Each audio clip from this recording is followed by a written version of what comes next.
Okay, Assalamualaikum warahmatullahi wabarakatuh.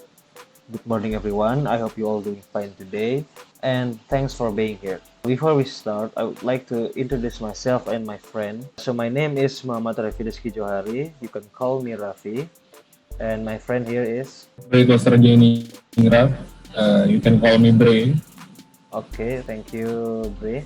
We are from BCI class. So today our presentation is about startup company, and also at the end of this presentation there will be a Q&A session. So we'll be glad to answer any of your questions. So without further ado, let's get into it. So what is a startup company?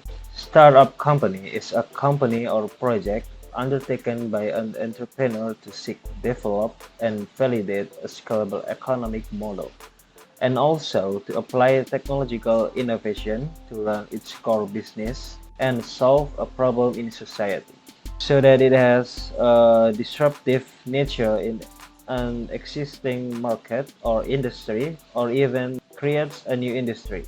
While entrepreneurship refers to all new businesses, including self-employment and businesses that never intend to become registered. Startups refer to new businesses that intend to grow large beyond the solo founder. Okay, next is the history of the startup company itself. So as you can see here, there are the rise of Silicon Valley. Next is technology companies in the 2000s.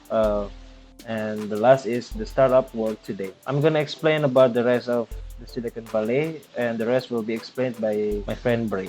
Before we taking a deep dive into startup company, it makes sense to discuss how the whole startup world originated. If you think of a startup as a highly scalable tech company aiming for rapid growth, we can start to look for the first startup in history. For example, Edison General Electric Company could be thought of as one of the first startups. The growth and difficult path to victory for that company is similar to a typical startup journey.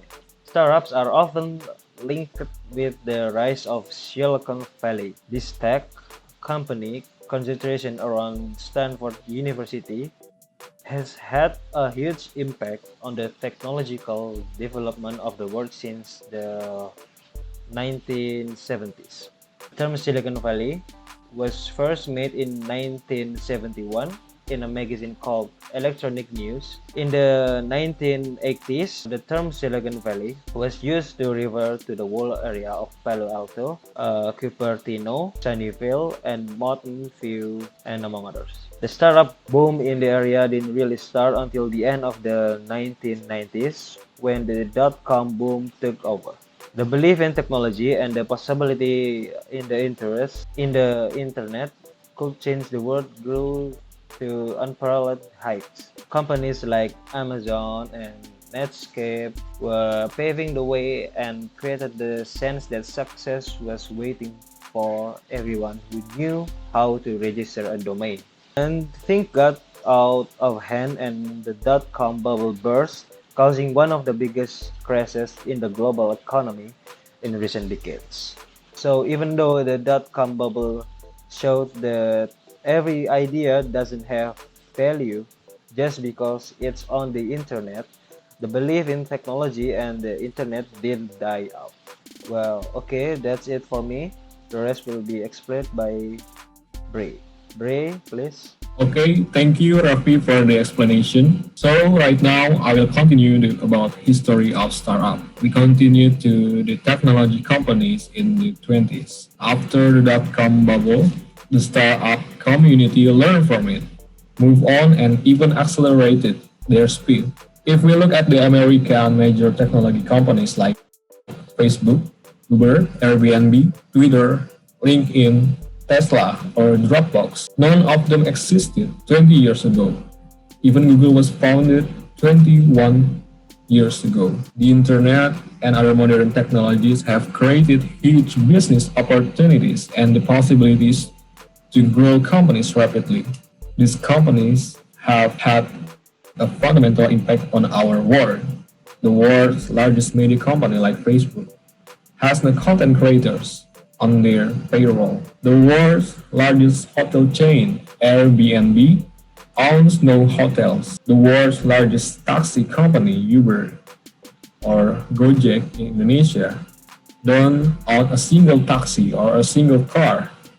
And so forth. Technology companies have taken many industries and captured market from traditional companies. Then we move to the startup world today. Startup become a fully global phenomenon with growth centers all over the world, such as Berlin, London, Singapore, Tokyo. Even in many developing countries like Indonesia have startup centers. Despite the bursting of the dot-com bubble and the financial crash of 2008, the startup ecosystem is alive and constantly developing. Hopefully, in the future, we'll have even more startup hubs around the world, and as having a chance to become a startup entrepreneur should not be dependent on anyone's background.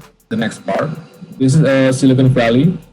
There are big companies in this area. Silicon Valley is in United States, in America. There are like companies like Google, Facebook, Twitter, Airbnb, and many others. Move on the next part, which is characteristic of startup company. Okay, I will explain about this characteristic startup company. There are 7 characteristics of startup company. The first is age of the company. Why the age of the company? Because startup mostly is a company that running under 5 years. Second, amount of employees. The startup company have less employers than any other company. And the third is multitasking human resources. Is the employees have the best talents and experts in their respective fields. The fourth is high passion of working. In addition, employees who work at startup generally come from young millennials. So mostly they have high passion of working because they are in the range 20 and 35 years old. Then we move to the generally engaged in technology. Often we find that some startups that exist today are definitely related to technology. And then the number 6 is website as the main tool. The business they run includes online services that operate using applications that are always connected to company's website itself. And the last one is startup customers are a priority. The target of startup is to get as many consumers as possible. Well, that brings us to the end of our presentation. In summary, I will tell you the conclusion. We spoke about what is startup, the history of startup, and the characteristic of startup company. This is my conclusion and Rafi conclusion. Startup is like a big phenomenon in global, worldwide, mostly in like countries, developing countries and more countries.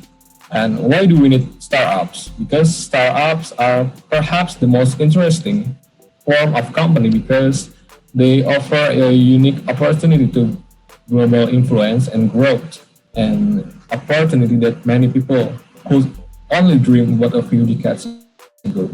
So that's the conclusion from me and Rafi. Thank you for your attention, guys. Assalamualaikum warahmatullahi wabarakatuh.